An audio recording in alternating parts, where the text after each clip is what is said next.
For universal pairing, you can intercom with other brands of headsets. Here's how it works. First, put the other brand's headset into pairing mode. Then, put the Z1 device into pairing mode also by long pressing the function key.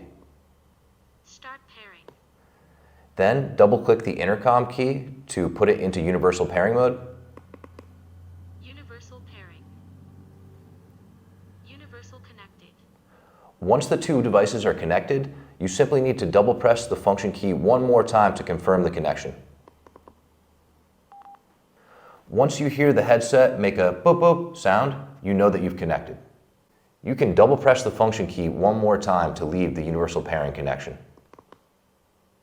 And you'll hear the same double click sound.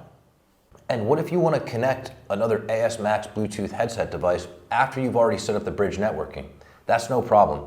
All you need to do is create another team network and you've got a three-way intercom going.